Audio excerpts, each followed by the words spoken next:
This lovely manhwa is titled Survive as the Villain's Cousin. If you love stories like this, please like, subscribe, and turn on notifications so you never miss the next episode. Imagine being reincarnated into a story where you die at 10 years old. The story begins with a kindergarten teacher falling into the ocean, children crying out while she sinks deep into the water. The teacher was glad she was able to save all the children, but her life ended here, or so she thought. She was shocked when she saw a human figure in the water. Anyone who was dying would think it was the angel of death. She immediately shut her eyes when the figure used his staff to create a lightning circle below. "Wait, you?" she shouted as she opened her eyes. Lee Soo-yeon was a kindergarten teacher. After losing consciousness in a bus accident, she found herself in a romance fantasy novel she used to read, Cinderella Who Doesn't Wear Glass Shoe, a #1 romance fantasy bestseller. The main plot is about the protagonist, who can see spirits, marked by a pink hue, and her life in the magical academy. In addition, there's the crown prince, who ends up with the female protagonist, Ariel, the villain, Grendon, the commander of knights, and Sirius, the cursed second prince. As the crown prince and the female protagonist headed to their perfect happy ending, all the supporting characters met a tragic fate, which was an extreme plot twist. "Sernia!" they called out, and she opened her eyes. At first, she wondered if she was the main character of this novel, but then, being called Sernia, it was obvious she was a minor character. Sernia is the late Duke's daughter, who only appears briefly in the side story. Hearing her name called again, 7-year-old Sernia apologized, saying she was lost in her thoughts. Two kids with red hair were arguing in front of her. The girl asked her to read her a love story, while the boy asked her to read a hero story.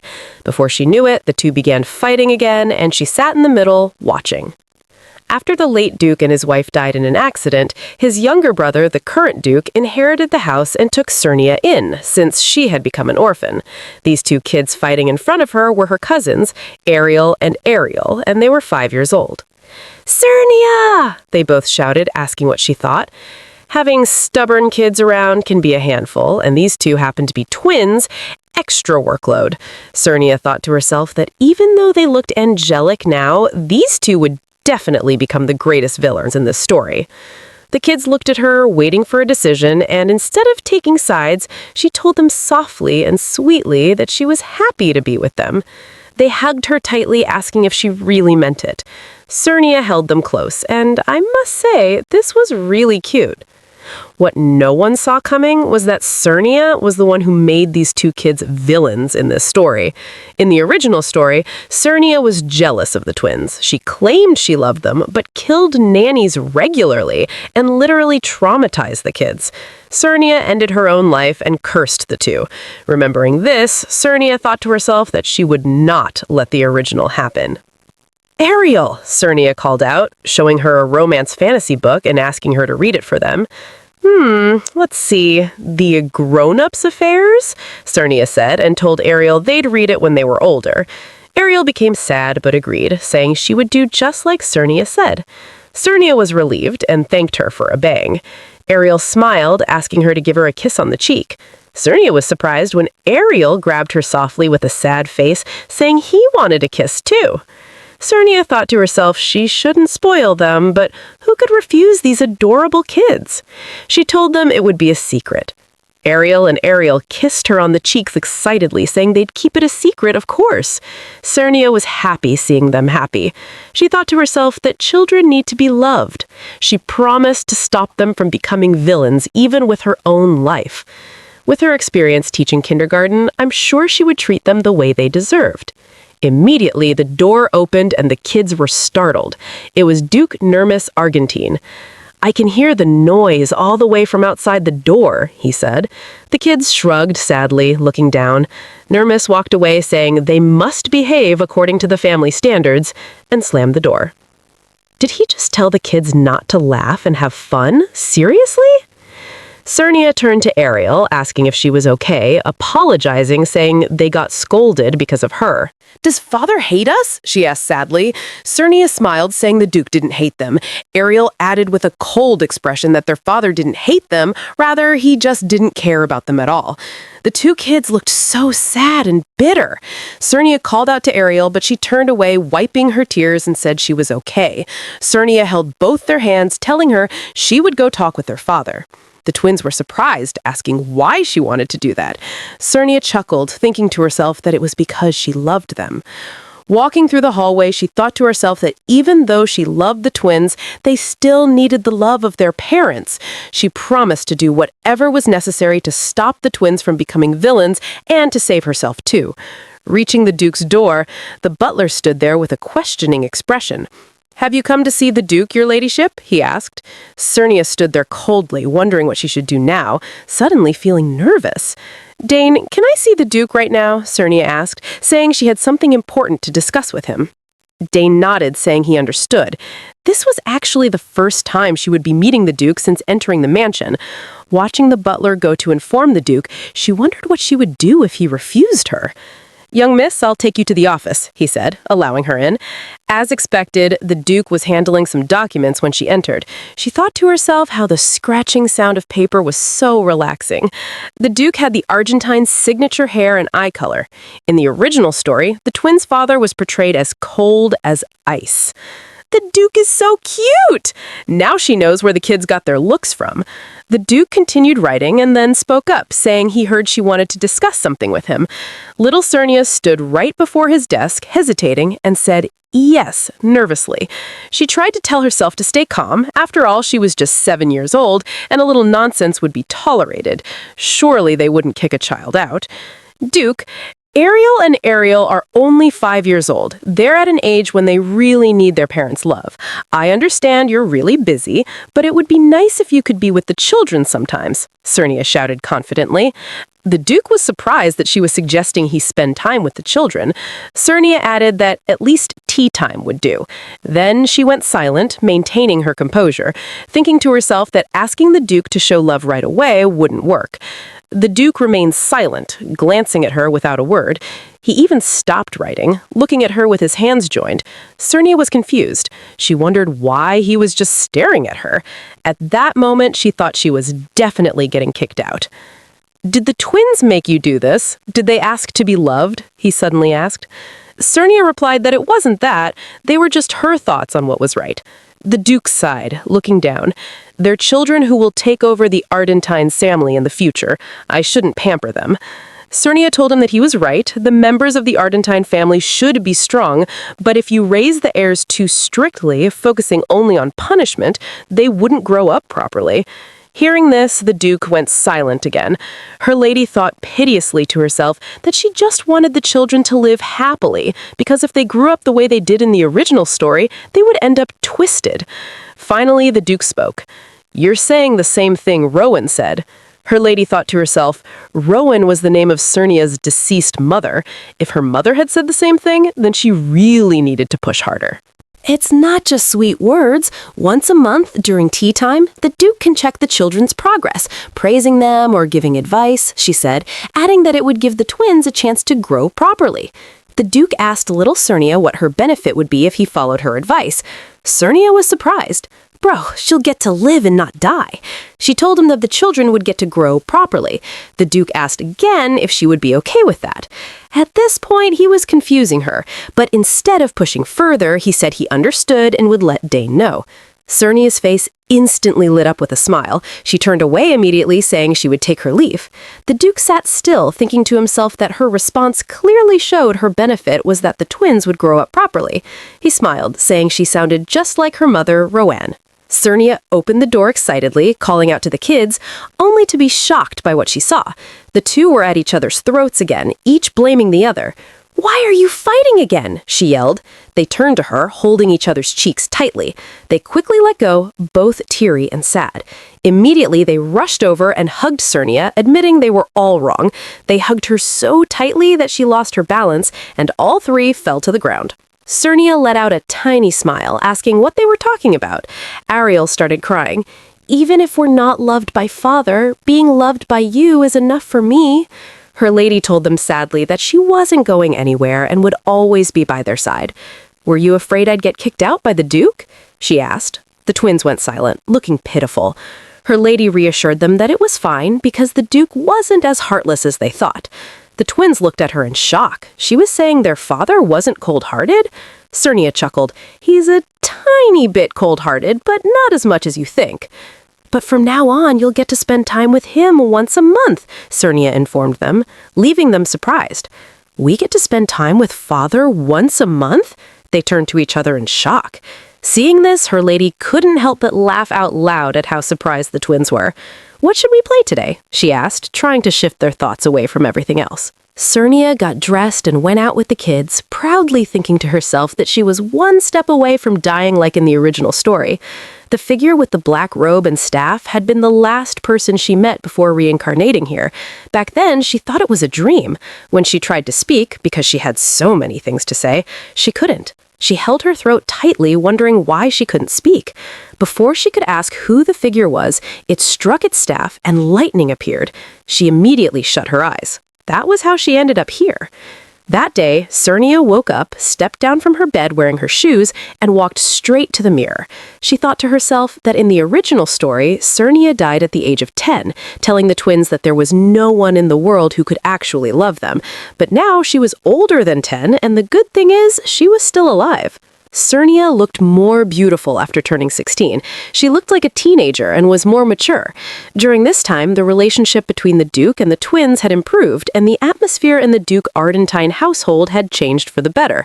In her room, going through the drawer, she thought to herself, there's no time to waste. In a year, the Crown Prince's birthday banquet would take place, and a few years later, the original story would begin in full swing. Sernia took out a notebook and wrote down the events of the original story. As soon as she came here, the first thing she did was summarize it. She went through it carefully to see important details she might missed. Cinderella Doesn't Wear Glass Heels, as we said, is a twisted romance story involving 2 protagonists, 1 villainess, and 3 secondary male leads. At the Crown Prince's 15th birthday, Ariel falls in love with the Crown Prince at first sight, but the Crown Prince falls in love with the heroine, Daisy, instead. Consumed by jealousy, Ariel curses Daisy at the cost of her own life. However, thwarting Ariel's plan, Daisy breaks the curse and survives because Sirius, one of the secondary male leads, sacrifices his life to lift Daisy's curse. Even after 2 people in the novel died, the tragedy didn't end. Ariel started putting even more effort into making Daisy's life miserable. At the climax of the novel, Ariel leads a rebellion to take Daisy away. The 3rd male lead, Glendwyn, dies while protecting Daisy in the burning palace. The rebellion ends in failure and the Crown Prince kills Ariel. Thus, Helios and Daisy achieved their happy ending. A happy ending where no one but the main character survived. That's literally not a happy ending, dude. It's a tragedy. Sernia sighed, thinking that the Duke's relationship with the twins had improved, so avoiding the villainous route was possible. She was glad she had survived, but it was becoming hard to predict how the story would progress. Her face suddenly turned sad as she wondered if this would even be enough. She felt a bit uneasy. Then she concluded it must be because the original story was approaching. It was the one day in the month that the Duke spent time with the twins during tea, the same event she had proposed 9 years ago, which had continued without fail until now. The twins were 14 years old and she was 16. They all sat quietly and suddenly the Duke spoke up. "Ariel, I heard that you already finished Chartier," he said. She smiled. "That's right. It's the language of the kingdom right next to the magic tower. I'd also like to learn the language of Rayan if possible." Rayan was Sernia's mother's homeland. The Duke called on Ariel next. He answered anxiously. "They said you broke a porcelain vase while running in the hallway." He asked him to be mindful of his behavior. Ariel shrugged sadly. Sernia chuckled quietly along with Ariel. The Duke praised him for reaching the rank of sword expert and added that he must reach the pinnacle of the sword, just before sword master, befitting the Ardentine name. Meanwhile, in Sernia's room, a maid walked in to tidy up before her lady came to bed. She was immediately shocked at the sight of blood on the floor and screamed. The Duke and the kids, having tea, heard the scream and looked up surprised, wondering what had happened. What could have happened? Immediately, one of the maids rushed into the tea room. The Duke asked what the commotion was about. The maid apologized for interrupting, telling the Duke, fearfully, that there was a matter requiring his immediate attention. The twins were confused. The maid whispered to the Duke, and he immediately said he would go himself. He glanced at Sernia. She asked if it concerned her, and if it did, she would come along. The Duke headed out with the maid, telling her to follow her own judgment. The three of them went down the hallway. Sernia noticed that the commotion was in the direction of her room. Maids had gathered at her door. When they entered, her eyes widened in shock. She couldn't believe what she was seeing. The floor was covered in blood, and lying on it was a doll. A cursed doll? She thought to herself. She stood frozen, realizing this was definitely an event from one of the side stories. It was the only episode in the story where Sernia appeared. When the twins were 10 years old, Sernia had found a cursed doll in Nanny Byrne's room and immediately accused the nanny of cursing the twins. The nanny had been executed on the spot. Despite the culprit being revealed, the Duke had continued investigating the mastermind. While examining the nanny's room, strands of Sernia's hair and her favorite pearl earrings were found. On top of that, a diary revealing her jealousy toward the twins was discovered. That was when they realized the true mastermind behind the cursed doll incident wasn't the nanny, but Sernia. The Duke accused her as the real perpetrator. Sernia tried to deny it, calling out to the twins for help, but they all stood still and watched her without doing anything. She yelled at them to say something, but they laughed instead, leaving her in pain and crying. However, the cursed doll incident had happened when the twins were 10. Sernia wondered why it was suddenly happening now. The Duke went forward while her lady stood behind him. He approached the bed and asked what had happened. The maid began crying, explaining that she had walked in to tidy the young lady's room. Another maid interrupted, saying she had reported the issue immediately, which is why she had rushed to the Duke. The Duke picked up the doll and examined it closely. He immediately infused his magic into it. Sernia was confused, wondering what exactly he was doing. After infusing magic into the doll, it burst and turned to ashes. Dane called out immediately from behind, asking what he was doing. "I tried infusing magic onto it. It's not a curse," His Grace said, and everyone was surprised. Sernia was shocked. "It's not a curse?" she thought. "A curse is a type of magic created through a contract. When it is exposed to other magic, it reacts negatively to protect the contract." She was even more surprised when the Duke discovered her strand of hair and her earring. He immediately asked if they were hers. Her lady confirmed they were, adding that she had lost the earring before. The crazy part of this matter was that the cursed doll wasn't found in the nanny's room, but this time it was in her room, yet the contents remained the same, her hair strand and lost pearl earring. If that was the case, then the original target of the curse wasn't the twins anymore, it was Sernia. She realized instantly that the nanny had intended to curse her, not the twins, and while Sernia had been jealous of the twins, she wasn't the one behind the curse. Sernia thought to herself, this is seriously a narrative trick. Two critical pieces of information had been deliberately hidden. The novel had provided intentionally biased information. The author wanted to deceive the readers. What kind of romance fantasy novel uses a narrative trick? The Duke turned to her while she was lost in her thoughts and asked if she had any guesses about who could have done this. Sernia really wanted to say the culprit was the nanny, but she had no evidence. "I don't know," she sighed. The Duke walked away, saying that if she didn't know, then that was fine. She should just stay with the twins, and he would definitely catch the culprit. "Dane, gather everyone in the household, from the coachman to the knights," the Duke commanded. The maid turned to her lady, assuring her that the Duke would definitely find the culprit. Sernia chuckled and called out to Chelsea, saying she knew that and wasn't worried. Her lady thought coldly to herself that there were two things to verify: the culprit's alibi and motive. Let's think about it. When was the last time Byrne was seen today, she wondered. Sernia concluded that the nanny must have entered her room and found time to place the doll. She asked one of the maids about Byrne, and one of them told her that the last time they had seen her was during lunch when she was with Ariel in the dining hall. Sernia thought to herself, the tea time with the Duke was at 3 o'clock, and the incident happened shortly after the tea began, so the interval in question was between 1 p.m. and 3:10 p.m. Could that have been when the cursed doll was placed? Then her lady recalled that there had been no description of this red liquid in the novel. That was really fishy. Even if it were animal blood, its color wouldn't have stayed the same over time. Suddenly, Sernia heard footsteps approaching from behind. Her eyes widened in shock. Everyone was expected to gather with the Duke to find the culprit, so someone returning here must be the real perpetrator. It was Mrs. Byrne. Sernia immediately hid behind the curtain. She wondered why the nanny was back here. Her lady knew that if she poked her head out any longer, she'd be caught. She couldn't see exactly what the nanny was doing, and Mrs. Byrne was being sneaky. Just then, Dane came in and called out to Mrs. Byrne from behind, and she froze. "Weren't you supposed to call the other maids? What are you doing here?" the butler asked. Sernia was very excited to see this. At least she didn't have to confront her now. Mrs. Byrne, holding onto the bedsheets, smiled and said she was tidying up the place since the young lady had been startled earlier. Dane reminded her that the Duke had said nothing should be touched here. She replied that she knew, adding, "I was just lightly covering it with a cloth." But immediately she heard the Duke's voice asking if she was the one responsible, and if she was, she should confess. Mrs. Byrne's expression changed. She hadn't realized the Duke had come along. The Duke lifted the blanket and saw the red liquid soaking the bed. With its fishy scent, it's easy to mistake for blood, but this is ray-proof sap, the Duke said. "If it's ray-proof, then it must be the white flour from the greenhouse," Dane replied. His Grace nodded. "That's right. Its sticky, transparent secretions turn red when mixed with water. Commoners use it to dye fabrics."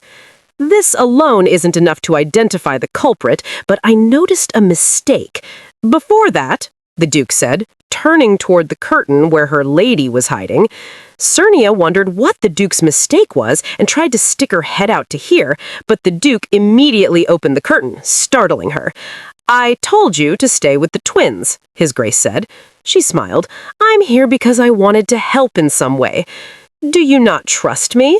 the Duke asked, leaving her lady confused. She told him that wasn't true. She explained that there was no one in the world she didn't trust because the Duke was famous for handling matters better than any sword. Sernia didn't even know when she blurted all that out. She couldn't believe she had spilled her words like that. Then she smiled and told him it was meant as a compliment. The Duke, glaring coldly, said, "It was good to hear." Sernia then asked the Duke what the nanny's mistake was. The Duke smiled. She thought to herself, that's his mischievous signature smile. It made her feel uneasy. He called her name and she answered. He told her that it seemed she was interested in magic and had been reading books related to it. Sernia shrugged. She thought to herself that she had always been a fan of fantasy magic novels. The Duke decided to ask her a question. "Magic is invisible, but it exists everywhere. However, it's not evenly distributed. Why is that?" he asked. Sernia thought to herself. She remembered reading about the correlation between magic and spirit arts. She told the Duke that everyone has a different level of magic affinity. "That's correct," the Duke said, "and magic affinity doesn't apply only to humans." He turned back toward the others. "There's a concentration of high-level magic. That's your mistake, Byrne." The nanny denied it. "I don't know anything about this and can't even see magic," she said. The Duke explained, "Exactly. Because you couldn't see magic, you made the mistake of mixing ray-proof sap with hargenberries." "You added hargenberries?" Dane shouted. Sernia thought to herself, "What's that?" The Duke explained that hargenberries are poisonous when used alone, causing headaches and fever.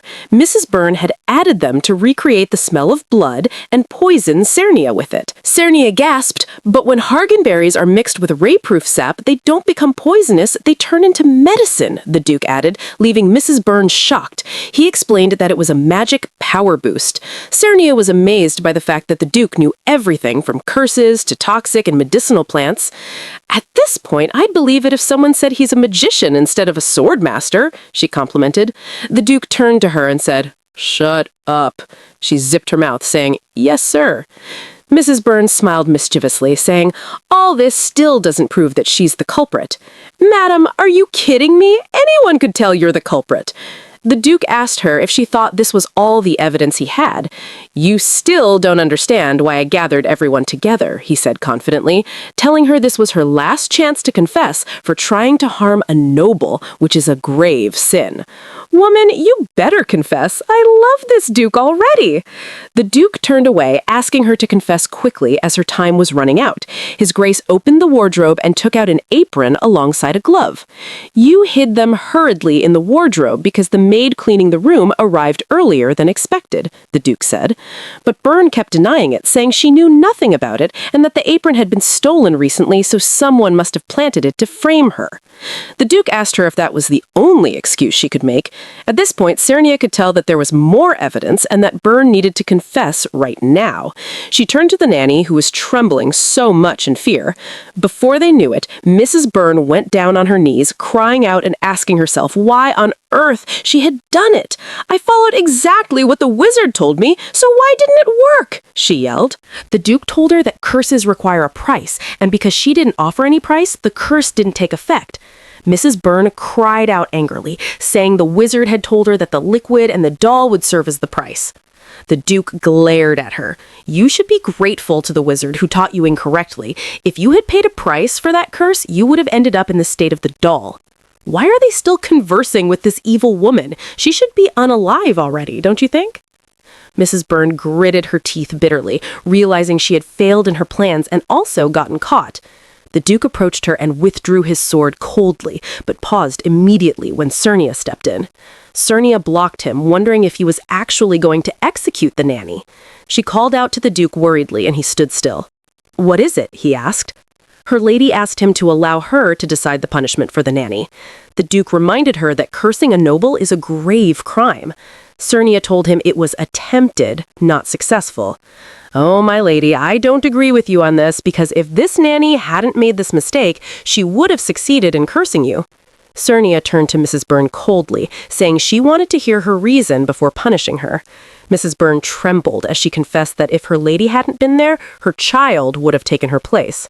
Her lady was confused. She wondered who her child was, because the only information she knew about the nanny was that she had married into a viscount's family. "I've never seen your child visit before," Sernia said.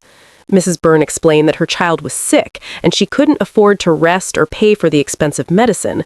The Duchess said she was fine with her taking her child in too, but the Duke forbade it, saying she couldn't handle raising 4 children at once.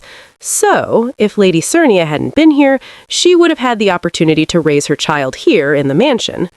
Seeing the woman's expression, Sernia knew it wasn't a grand reason, but she could see the love she had for her child, which explained why she resented Sernia. The original Sernia, who was far more perceptive than her, must have noticed the nanny's subtle malice.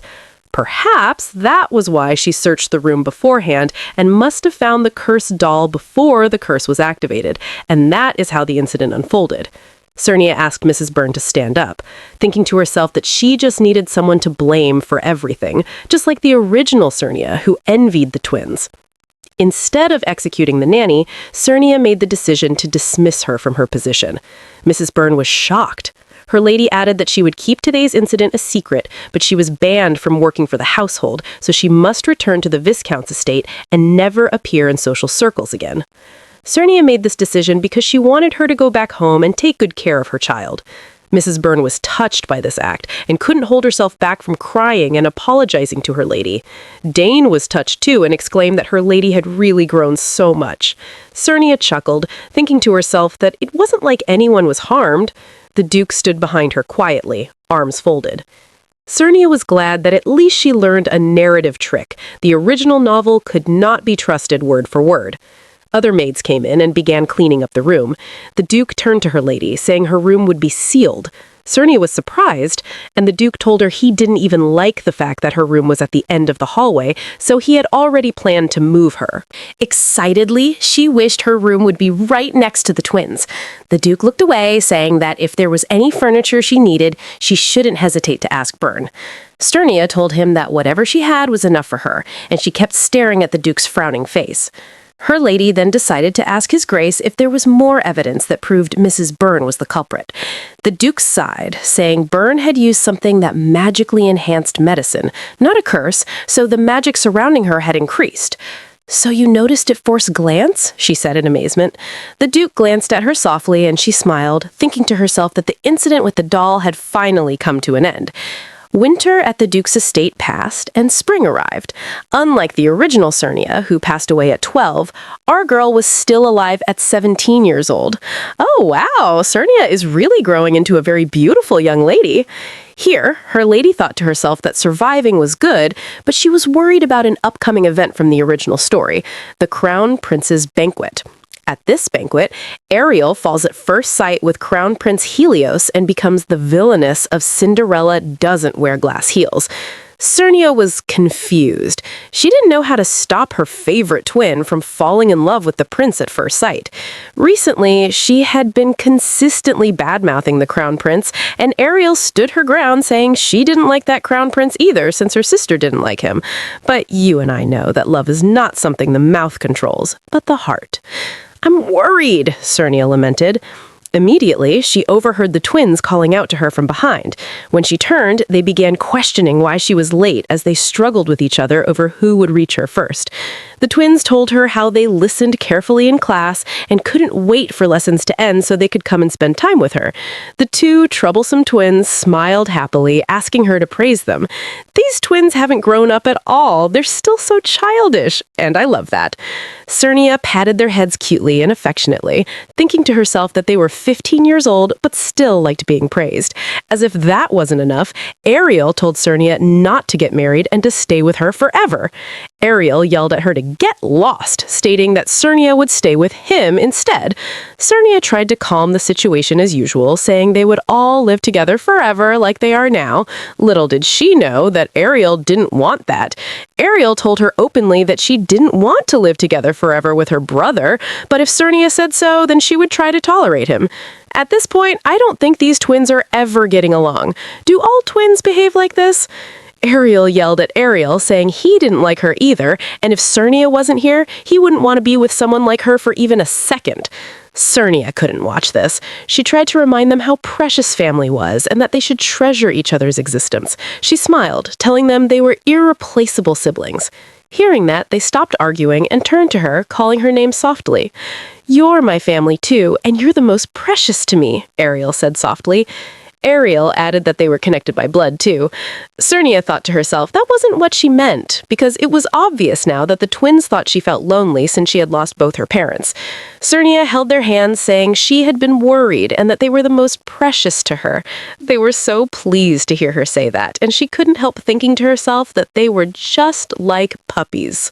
They all sat down for coffee and talked happily. Ariel excitedly said she wanted to wear matching outfits with Serenia to the birthday banquet. Hearing about the banquet, Serenia froze and said she wasn't going. Ariel was shocked and asked curiously why she wasn't going with her.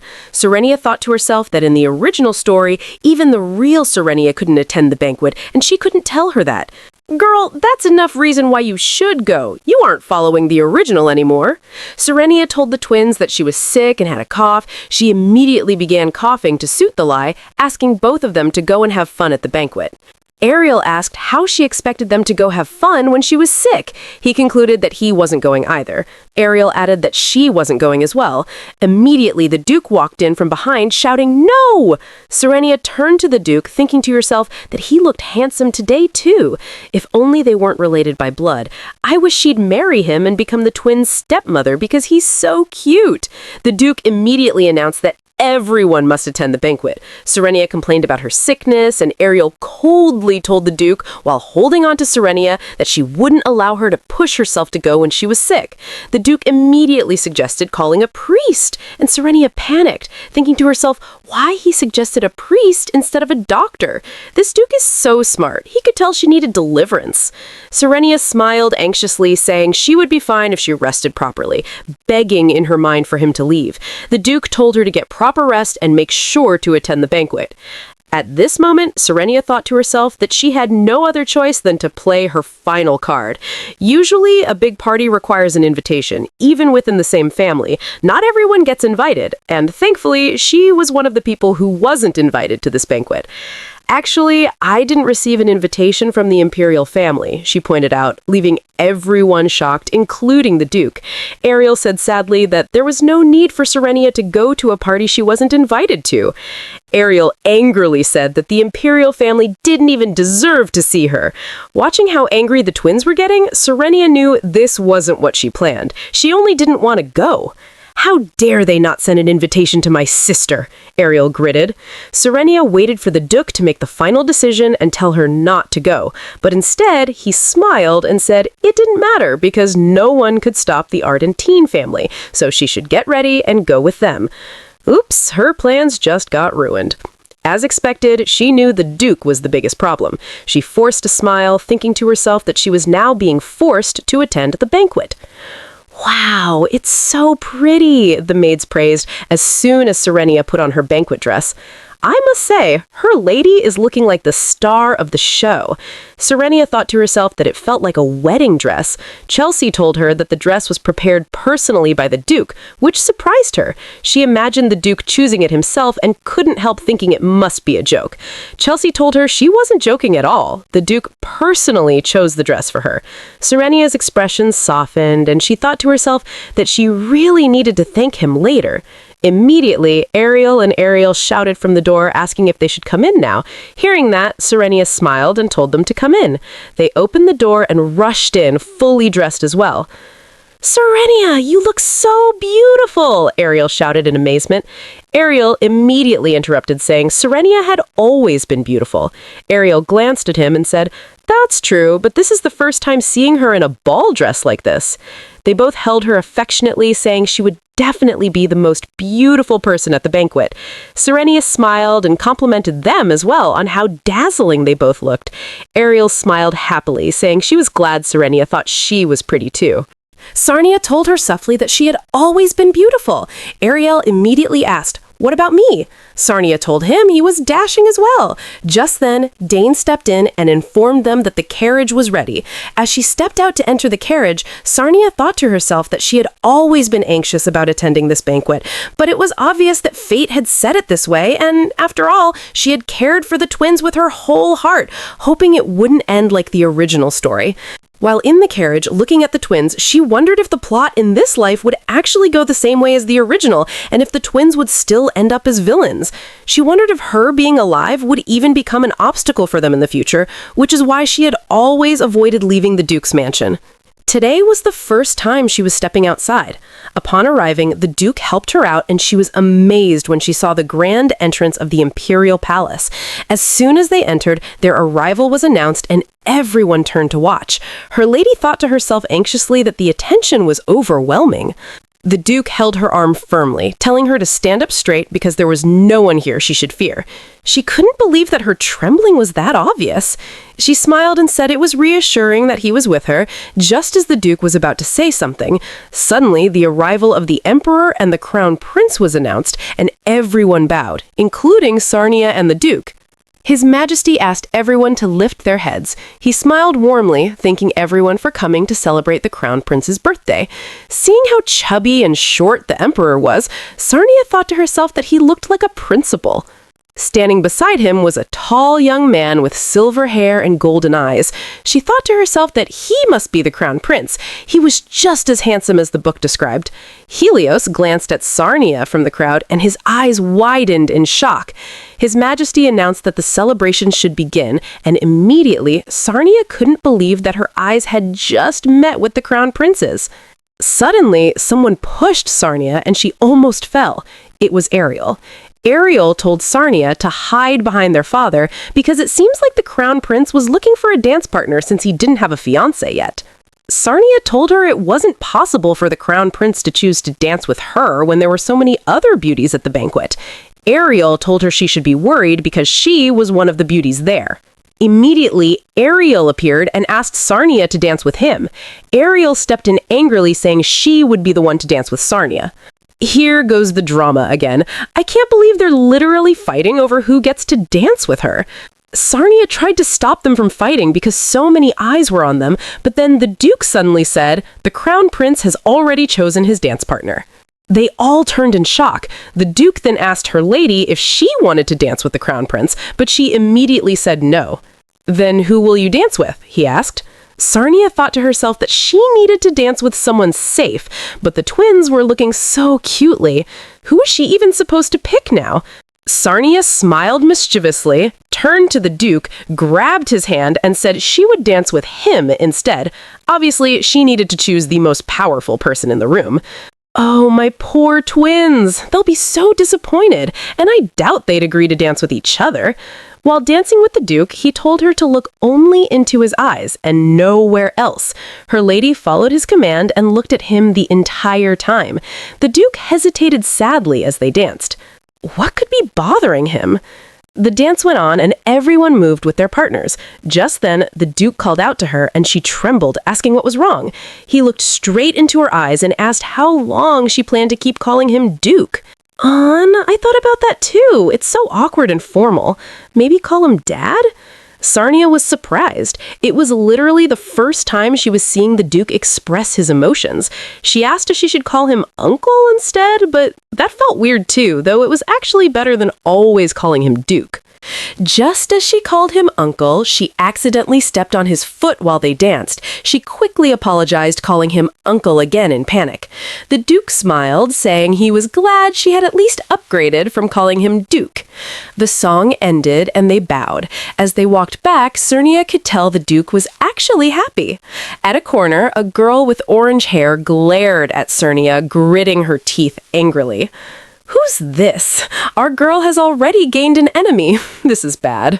Ariel rushed over, saying she would be Sernia's next dance partner. Sernia could tell that she and Ariel had already played rock, paper, scissors to decide who would dance with her next. They moved to the center, and her lady asked who would lead. Ariel smiled mischievously and took the lead happily, just as expected of a future socialite queen. They danced happily to the rhythm, and Ariel told her to calm down because she almost stepped on her, too. Sernia told her she had stepped on the Duke's foot earlier because she was nervous. She asked why Ariel didn't stop her, knowing she was nervous and that it might happen. Ariel reminded her she tried to be her dance partner first, but Sernia chose the Duke instead. Seeing Ariel pout childishly, Sernia couldn't stop herself from laughing. Ariel smiled and said she would have been bored to death if Sernia hadn't come. Sernia suggested they make friends since many noble ladies were gathered there, but Ariel refused immediately, saying she only wanted her sister and no one else. Sernia smiled and said she wanted Ariel to see the world and meet other people. Ariel said sadly that she only wanted her sister. Sernia leaned her head closer and softly assured her that she wasn't going anywhere and would stay, just like she promised. As soon as the second dance ended, Ariel rushed over, saying it was his turn, but by then, Sernia was already tired from dancing too much, and they suggested she rest. Suddenly, a voice came from behind, and they all turned. "You are the hidden treasure of the Ardentine family," the Crown Prince said as he approached. He smiled brightly, and they all bowed to the descendant of the sun. Ariel replied coldly, saying yes, since Helios would be the future head of the empire. Helios acknowledged Ariel as well, but she remained hostile. He smiled and asked Sernia to dance with him next. The twins stood beside her like armor, glaring at the Crown Prince as he reached out his hand. Looking at him, Sernia thought to herself, according to the book, Helios found palace banquets boring. Immediately, Ariel spoke up, saying his sister had already promised to dance with him. Helios cut him off sharply, saying he didn't ask him. Sernia bowed politely, apologizing and saying she had already promised to dance with the twins since a week ago and hoped he would understand.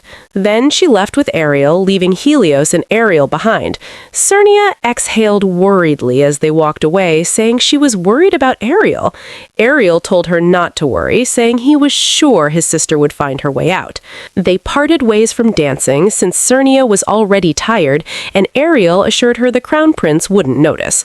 Sernia decided to take a walk and look for Ariel, but as she walked, that same young lady appeared and asked if she was looking for Lady Ariel, adding that Ariel had gone to the garden. Sernia paused and thanked the bitter-looking girl for telling her where Ariel was.